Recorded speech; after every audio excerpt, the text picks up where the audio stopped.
Who's the best investor?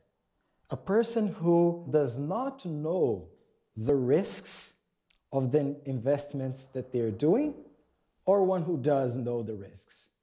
Who's the best CEO? Someone who knows what can go wrong and has mechanisms of defense or of dealing with problems, or someone who ignores such risks and possibilities of things going wrong? So if good professionals are considered to be those who know the risks in their business or in their performance, why would not someone who knows the risks about themselves be considered to have a more sophisticated consciousness than the others?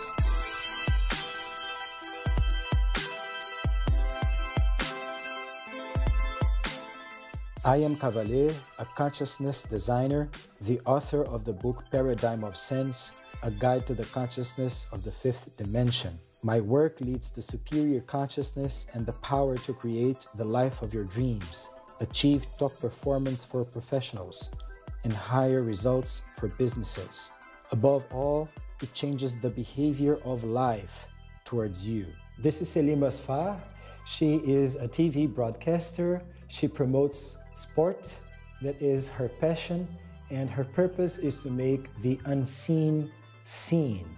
All the links you need to know Selima Sfar and I are in the description. We are here to discuss today how a direct access to the unconscious mind can make you thrive and achieve the most of your potentials. Selima, welcome to this channel. Hello, thank you for having me again. It's great to talk to you. In my career, I have been seeing that people have a lot of resisting when it comes to have a direct contact with the unconscious mind. Why do you think that is? Starting from my own experience, and then after that trying to understand also a lot of people around and in sports and in business too, to be honest, is that there are something in the unconscious mind, and that's why it is unconscious. Well, for me, unconscious means unseen. So making the conscious conscious is making the unseen becoming seen. So if it is from start unseen, it means there is something that we don't want to see, something that the conscious mind does not want to see it. So there is always a reason for that, and usually it is coming from a fear or a resistance to something. And I really believe that people, I used to be like this too, and that's why I'm talking about it today. People think that going into their unconscious and seeing what they didn't want to see, because usually they don't want to see it because somehow they feel ashamed of it, or maybe if people know about that, they will shame them. And that's why in a way it's like hidden unconsciously, but they don't know about it. That's why it's called the unconscious. But today, I think it's very important to just say that admitting to these things and seeing these things is not a reason or a way of shaming or diminishing someone, and it is the opposite. And that's why usually people who are not really yet on that path and have not experienced that too much resist to the unconscious, because there are emotions that are to them even unconsciously shaming and not very positive. So they think that it's better to hide it in order not to go there again, in order for people not to see them, themselves included, and that will allow them to only see the good stuff and to, you know, to keep focusing like on positivity, which is something totally wrong, that will not make us evolve really. You mentioned emotions, difficult emotions that arise when people will take a look at the unseen. Can you tell me what these emotions are? Well, it could be shame, it could be guilt, it could be greed, it could be perversity, it could be control. So most people would tell them, you know, you can be controlling. No, not at all, I'm not. And we're like, well, it's not a judgment. Maybe you can be selfish. No, not at all, I'm not. Maybe you have this issue. No, I went through it. It's totally fine, I don't have this issue. And they don't see that by reacting this way, for someone who went through that path, it is only confirmation that they have not gone through it really, that it's not accepted, that it's not seen, it's still unconscious. So for me, to be honest, Fernando, someone who would seen something that is unconscious, if I tell them, maybe there's still a controlling energy that is there. And they would say, oh, yeah, maybe actually I admit that I've been seeing that I've been using this controlling energy, or it has been using me in this situation, and I did it in this situation, and I did it again here, and then I got conscious about it right after, and I did it that. They would admit to it. And sometimes we are not able to see in ourselves, and sometimes a friend who is conscious enough, who has been doing this work enough on themselves, can actually help us seeing that. And that's what it is, a real friend. That's what a real friend is. But most people, if you tell them, maybe there is this energy to be integrated in order to thrive and to be seen and to be better, they will resist it straight away, and almost they will send you back the impression, who do you think you are to tell me that? People want to know better, and they want to show you that they know better. Or I want to show someone when the unconscious mind is operating, so bossing me around without me knowing, that I know better. Until I realize that energy again, where I am admitting with honesty that, oh, actually, I'm doing it again. This is the energy of wanting to know better. So, and that's seeing the unseen. And most people, when we try to tell them something, they're like going to react and answer like, yeah, I know better. But the blind spot we're talking about, the unseen, the unconscious, the definition of it is not knowing. So who is able? The question is this, really. I think the strength and the open door resides there. People all want to evolve. When we took them beautiful things and podcasts and YouTube videos and teachers, and they all go, yeah, I love this. And then they start, saying it to their friends and to people, but they will never actually practice it their own self. It's like it's not for them, it's only for others. And they would come out with all these beautiful sentences and all these things, but then they don't see that they are not practicing with their own selves. So I think the open door for anyone who would say, I am on that path and I am practicing it. That's only that. It is to accept that once you go on that path, it is to accept things that you're not aware of. So things that you don't see, things like you're not observing yet, but the unconscious mind wants to be seen. So these unobserved things wants to be observed. So if you know it all, then you mean that you don't have any unconscious things. So how can you evolve? You think that you're a CEO, one of the biggest CEO of the biggest companies ever, like you are on top of the world, and you can be very, very smart and a very good businessman and very good whatever you want, but that does not mean that you are in control of your own world.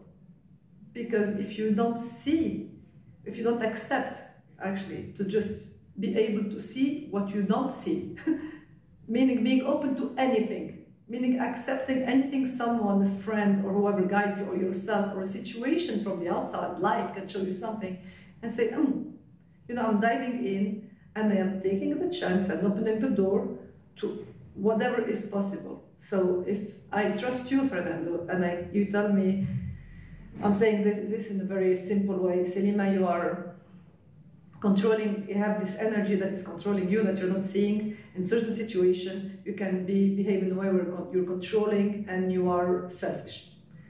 You know what? It will make me feel uncomfortable, maybe, but I know that I won't resist as much until I will resist something else. Because I will think, okay, I trust Fernando, he's done this work, this is interesting. I'm going to inquire into it. I don't see it clearly. I have not been aware of it. But this is an opportunity for me maybe to be aware of it. And I'll start being aware on a daily basis for small situations. And we did that together before. And I would go, oh, actually I'm controlling here. Oh, I am actually kind of a bit greedy here. Oh, I am a little bit selfish here. And that is, people think it's shaming. And if they start noticing this or admitting to this, then they are diminished and then you are better than them. But it's the opposite. It is indeed, because you see this kind of consciousness that is able to consider other possibilities is more sophisticated than the other, because there is one way to quickly evaluate if someone is trying to avoid some kind of reflection on themselves. That is, when you bring a possibility, a new possibility to the conversation. For example, don't you think you could be behaving in a selfish way, or in a controlling way, or in a proud way? And then the person is not able to wait until you finish your line of thought, until you finish the explanation of the hypothesis you are bringing to the conversation. The person automatically reacts without listening to you, without considering your line of thought. The person reacts sometimes even aggressively or violently, as if you were offending that person, and says no automatically, without thinking. This is a classical behavior of someone who is trying to not look at new possibilities about themselves. This is a great example, and there is another way that happens quite a lot, is that sometimes you will talk with someone and about an outside situation that happened to them. An example is, I don't know, I could be talking to a friend or to my sister or whoever, who is not liking where somebody else are affecting them in a way where they don't like them, like they're annoying them in one way or another. And then I would ask her, well, what is annoying you in this? Like, what is it that in this person that really annoys you to that point? You know, what is it that you find negative in this person? Simple question. And the answer could be, well, I find them arrogant or selfish or unfair or whatever. And that is really, I find it really irritating, you know. And so you tell that person, well, if it's same for me. If it's irritating, if something irritates me into someone, straight away I'm going to tell myself, okay, if that irritates me that much in someone, or even not that much, just irritates me even a little bit, it means that same thing, since we have it all in us, we have everything, it's wholeness, then this thing has not been totally seen in myself. Maybe I've seen it in some layers, but there are some other residues and some layers that it has not been also integrated totally, fully. And so that same energy that is irritating me on somebody on the outside is a mirror, then it gives me the opportunity to be brutally honest and open about, oh, maybe that is something that is still unconscious and operating in an unconscious way in me. Where can I be aware of it in everyday life? In small situations, in very small situations, doesn't matter what that is. And so most of people if they don't like someone on the outside, there's something about someone on the outside, and you make them observe it or notice it, and then you tell them, is it something like this similar in you, maybe could be in your unconscious? They go, no, absolutely not, and this is not, and I'm done with this, and there is a resistance and a total denial of that. This reminds me very much of my grandmother's apartment. It had 2 doors, and she installed 4 locks in one door and only 1 lock in the other door. So you had to use 4 keys to use one door and only 1 key to use the other. And as a kid, when I was 10, I looked at that and thought, if I were a thief, I would never try to invade this house through the door that has 4 locks. I would use the door that has only 1. And I think that this is a great metaphor for people who don't want to approach the unconscious mind or their own vulnerabilities. Like, if I don't look at my vulnerability, if I don't know that I have a blind spot, it will disappear. And yes. That's not the case. You were mentioning before CEOs or top performer professionals or athletes. And let's consider, for example, an investor. Who's the best investor? A person who does not know the risks of the investments that they're doing, or one who does know the risks?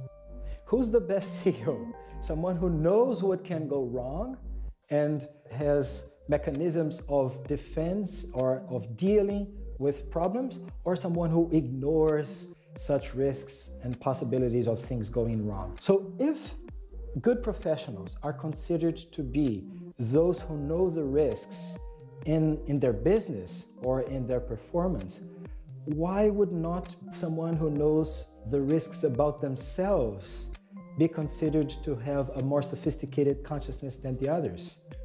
Another example, one that is very personal, is that there was a time when I was very unconscious about the energy that we call money. And it was very difficult to me to approach it.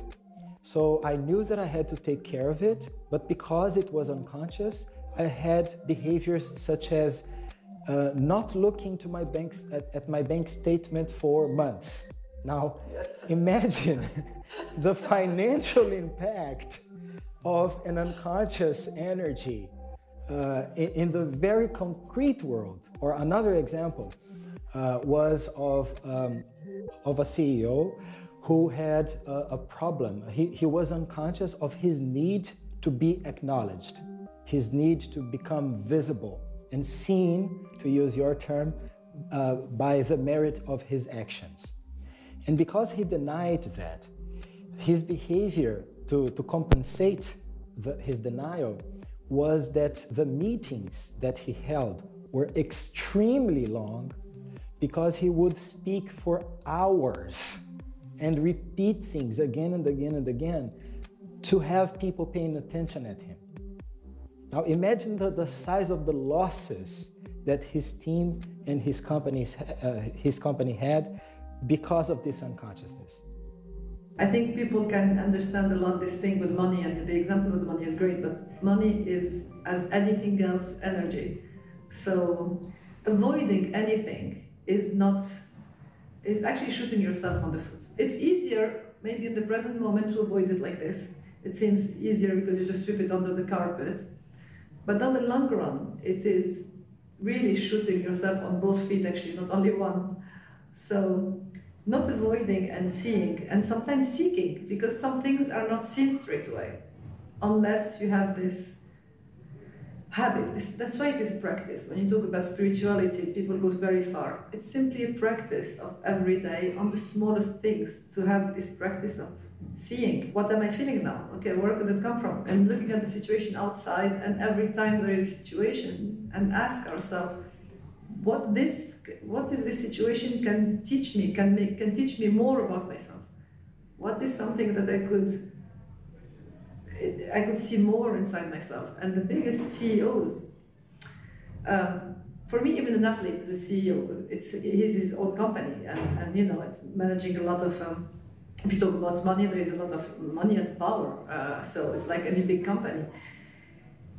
The way to consider all these outside events and these emotions, someone who can be strong and smart, which is a lot, it's at some point it will not be enough, because the unconscious mind is much smarter. Because the unconscious mind, if it wants to be seen, it will be seen and will create the unconscious situations in front of you. Because in the beginning, that's how we learn. Catastrophe after catastrophe, we have to open our eyes. We cannot avoid it anymore, because we avoid it 1 time, 2 times, 3 times, getting bigger and bigger and bigger and bigger, until this small thing that was very small in the beginning becomes a bomb at the end, where you cannot avoid it anymore. In order not to get to that bomb anymore, because you had 2, 3 bombs in your life, and you're like, okay, I got it. I don't want to get there anymore. So then it becomes the practice of seeing the subtle signs. It becomes your emotional GPS becomes much more accurate. So it's going to see these really subtle signs early enough. And instead of sweeping that really subtle sign that is still very small under the carpet, you're going to give it the attention, which is the awareness, which is the consciousness required. And you're going to see it and go into it and dive into it. So that's not anymore in the unconscious, it's not anymore the unseen. So the unconscious does not need to find a bigger situation in order for you to see it. So actually it avoids catastrophes Yes, true, So true. by avoiding going into it and seeing it, you're going into catastrophes. By going into it, you are avoiding the bigger catastrophes. I agree. This is an extremely important topic, because you just mentioned something that is quite remarkable. It is that the unconscious is smart. A thing that I see that people think about the unconscious is that it is a place where you dump things, like a trash bin, where you throw things you don't want anymore. Whereas like an old drawer. Yes, yes. Whereas in fact, it is a type of intelligence. So the unconscious, I see the unconscious mind as an intelligence that is continuously mapping the parts of life that you are not seeing and trying to show it to you. It's a kind of radar finding things for you. So people who ignore the unconscious are ignoring a huge source of information about themselves and reality. And this is crazy. The unconscious is in fact your friend. It is trying to show you problems before they happen, warn you of things before they happen, and bring to you new characteristics and new potentials. So when you become your best friend. It's your biggest ally, and it is your biggest protection, even though you're trying to avoid it by security. That's the paradox about it. Exactly. So instead of seeing strength as not having vulnerabilities, strength should be the possibility of relating to yourself and life and the unconscious mind, the way you said it, like a practice, something common that happens in day-by-day life in a way that you do not think that you are the characteristics that you already have, but instead you are someone who already knows a few things and someone who also knows that they don't know a few other things and is trying to use a system in order to get to know the things that they don't know. This is much smarter and much stronger than avoiding to admit vulnerabilities. And that's why one of the sentences I like the most in the paradigm of sense is that consciousness is action. It doesn't matter what the books you read, the quotes you read, the ideals you agree with, they are pointless and useless if you are not able to put them to action, to make them really happen. Now, one thing that I think to be very important to mention is that you brought to this conversation the possibility that people have to make a direct assessment of what is going on in their unconscious minds. That are two examples would be the projections that they make in other people, like the opinion they have about other people, particularly the negative opinions that they have, and also patterns in their lives, like the kind of people that they attract or situations that repeat in their lives. So this is one way to evaluate. But there is another way that is more professional, let's say like that. That is to look at dreams, for example, the images that are present in the dreams. The difference there is the same difference you would see when you compare a malfunctioning computer. You can see it is malfunctioning in two different ways.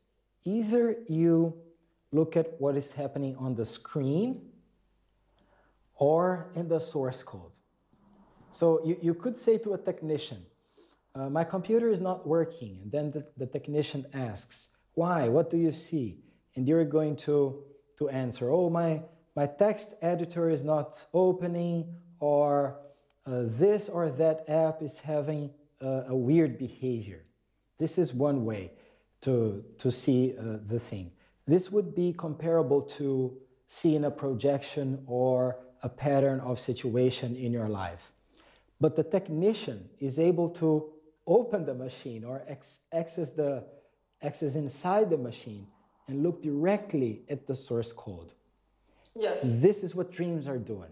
When you understand the code that the dreams are, the psychological algorithms that are written in the images of the dreams, and how these algorithms translate into the behaviors you have in your life, the relationships you have in your life, and the situations that happen in your life, and you are able to edit these psychological algorithms, you are going to see reality changing the way it behaves towards you. Yes, totally. And it's so beautiful the way you put it there. But here you go again, Fernando. Some people, and I think you're in a better position to say this, but I have a small experience now, especially since I have met you, and I'm very grateful for that.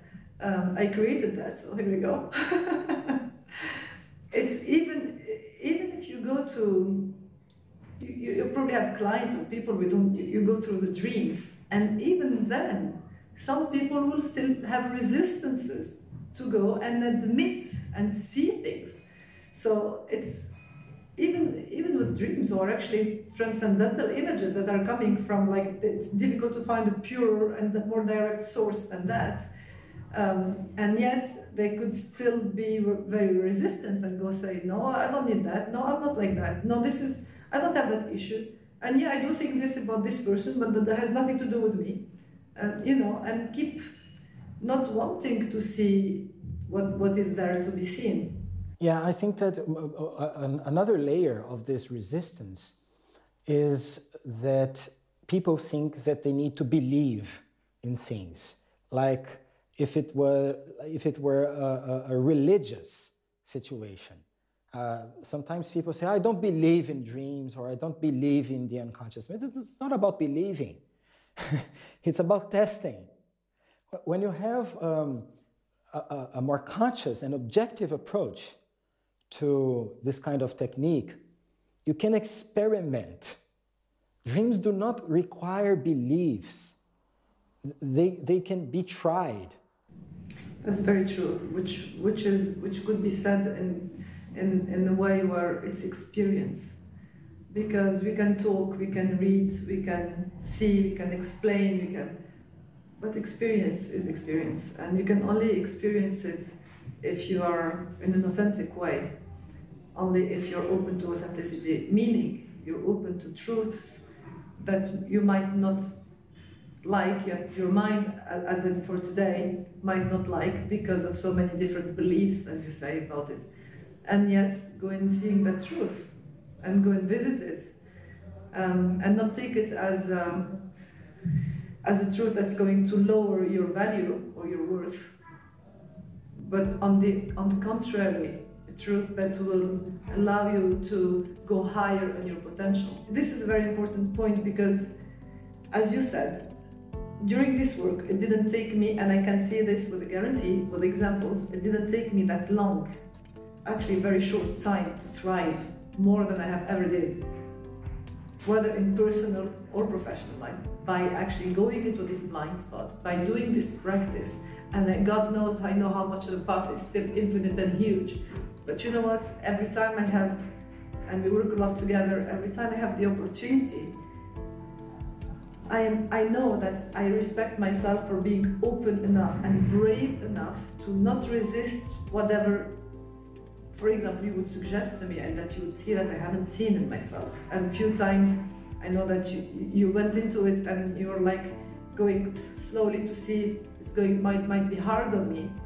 And even though it is, but it was kind of accepted enough. I was open enough to dive in and go and see that. And I think that is the open door to achieving higher potential. And in my experience so far, it's working. So I want to share it more because I want people to thrive. Let's break one more myth here in one question and one sentence. How much time have we been working for? This is unbelievable. This has been like 4 months, 5 maximum, and this is when we think about it, I feel like it has been 4 or 5 lives of evolution, really. And when last time we talked about it and we said it was 4 or 5 months, not even, for both it was like a shock. And that's where consciousness goes beyond time, really. It's marvelous. And it is definitely worth it. That's all I can say. It is worth it. And thank you. Thank you. Do you want to share the story of how we met? Yes, because I think I think it is actually a concrete story, since you also like concrete things when we Yes. talk about all these things. I made a big trip during a pandemic to go and see a very dear friend, and when I got there, without going into details, clearly my unconscious mind created a lot of situations on the outside that were very challenging, very emotionally challenging to me. I felt like willingly I made a huge gesture of friendship, of love, of so many things, and open-hearted and generous. And I went to this place where I traveled the world, and I had so many challenging situations where I felt at the time, and which is totally normal, I felt it was unfair. I felt I got kind of a little bit not considered in my, in how I feel and the efforts I did. And in so many ways, I felt a little bit betrayed. I felt abused in some different emotional ways. So many things that came together, and a feeling of powerless overall that was like submerging, really. And I had no idea what to do with it, and it took me some time before finding a flight to leave. I wanted to remove myself from the situation. I felt lonely. I was by myself, and I felt broken. I really felt, and I haven't felt like that for a long time. I had one big moment in my life where I broke down totally, and because I have been working enough on myself, I didn't get to that point, but I felt really big mess, emotionally speaking, and a lot of hurt, a lot of pain. I flew back, and I was going back to Dubai, where I met you. The next day I arrived there, I met you. And in the middle of that personal situation that was very triggering, there was another professional kind of purpose, which was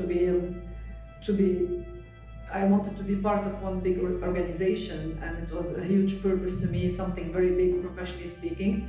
And so I talked to you about it, and we started working on that together with all at the same time, because as we say, the unconscious does not separate the professional from the personal. So all these same feelings of powerless, of all that I just talked about, if I created that, and if that was felt again, it meant that there was something that I had to look at that needed to be embraced, integrated, understood, seen again, seen from the unconscious, from the unseen. And you are probably, I had many teachers, but I can say today, you know me with full authenticity, that you are the one who really brought this in such an intense and clear way to me and allowed me to advance that fast. That's what I'm saying, 4 months only since all that happened. So we work on that professional purpose using the whole situation, of course, of the unconscious. I accepted to open the door to that. I accepted to go and dive very deep, which was very hurtful, especially during a crisis situation, where the energy of pain was extremely intense, and that's where it is the most powerful anyway. That's why we need to be courageous, and you were very present with me. So the professional situation, I had a no. But then we kept working, and I kept working on myself, on this unconscious, to bring it to the conscious, to integrate, to accept, to value everything you are seeing. I kept opening the door to that, I kept diving in it. And it happened not even 3 months after, where, professionally speaking, I had another opportunity that is actually much better, and you know about it, that came to me by itself. And it was flawless. And everything happened in the most flawless way, with an amazing team. And that was, to me, apart from the opportunity of that professional purpose, and I'm very happy to have that role.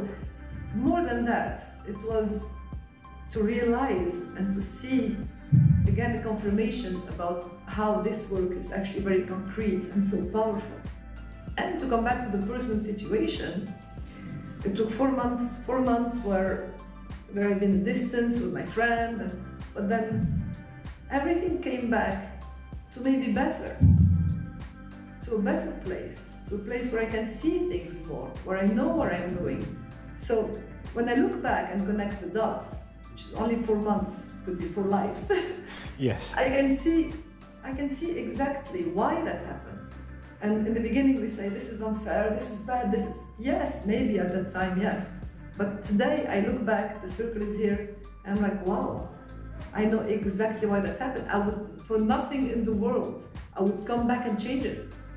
Because what came out of it is the most beautiful thing. I really mean, the way the evolution I've been going through for the last 4 months is just one of the most beautiful gifts I've ever had.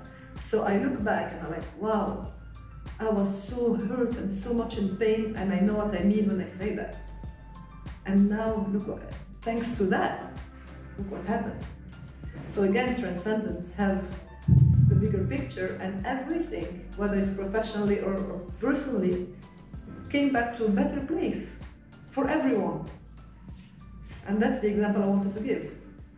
Your story illustrates a key aspect of the relationship, the conscious relationship with the unconscious mind.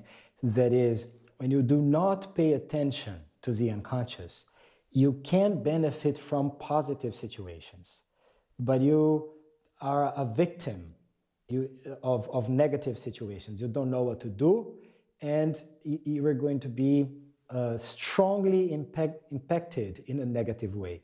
But when you do know how to relate to the unconscious mind, you benefit from positive situations and negative situations. You said it to me one of our first times we spoke and got into it, and I kind of didn't get it very well. I'm like, yeah, right, no. And I was very hurt. Today, your words make so much sense. I mean, when you say we benefit from the negative situations, it means that the more hurt you're going to feel, and if you accept to dive and do the work and see the unconscious and go into it, that's at least how much you're going to get on the positive way after as a reward. At least, because usually it's even more. That takes us to one thing that cannot miss in this conversation, that we have the tendency to see the unconscious as a set of negative features that we need to learn how to master. And this is true. Indeed, we need to learn how to deal with negative things. However, the unconscious also has an enormous amount of undiscovered or unseen positive energies and intelligences and skills that we can access and develop. So going back to my example about my unconsciousness about money and how I did not look at my bank statements, the more I worked on this problem and this unconsciousness and started to integrate the energy of money, the more money I made. So I'm not talking here about fear or weakness or pride or vanity or whatever thing that we deem as negative. I'm talking about money. Or in the example of the CEO that made extremely long meetings, what he was denying was acknowledgement, visibility, fame. These things are deemed positive, and he was unconscious of these things. The more he approached these things, the more these things became present in his life on a concrete way. So in fact, there are all these powerful aspects, which we call the potential, that we can thrive more and more, even for the best CEOs today, even for the best, most successful people. Sometimes you can find so many successful people that are actually not happy, and that even they feel not satisfied. And I think it is in the unconscious telling them, this is nothing. You know, there is so much that you're still denying. There's so much you can thrive. You can make more money, you can make bigger company, you can help more people, you can do it with more satisfaction, you can have more love, you can be happier, you can enjoy, you can allow yourself to feel pleasure in life, you can allow yourself to be acknowledged, you can have the fame because you actually, nothing is blocking it, and you're you know, all these things can be part of it. And then from a great CEO making a lot of money, you become not only greater, richer, happier, more famous, more satisfied, more acknowledged, more seen. Again, we come back to the same word, more seen. Be ready to accept when someone telling you, I don't know, you have the controlling energy in this, you have the selfishness in here, you have the greed in here, you have the blocking thing, you have the... Be ready to actually accept these and go into yourself and start being aware of it. And if it's difficult to do by yourself in the beginning, have someone helping you. Like you have helped me tremendously and other teachers, but your teachings have been just amazing. And that's why today I really feel, because of the change, because of the transformation, the beauty of it, I want to share it more. So it's not a problem to have someone to help you. I really believe that we cannot do it by ourselves. So, and usually this is something else, Fernando, I want to say, when we are ready for it, when we open that door, not with our brain, yeah, I open the door, when you really authentically open that door, then life will bring you people around you to help you.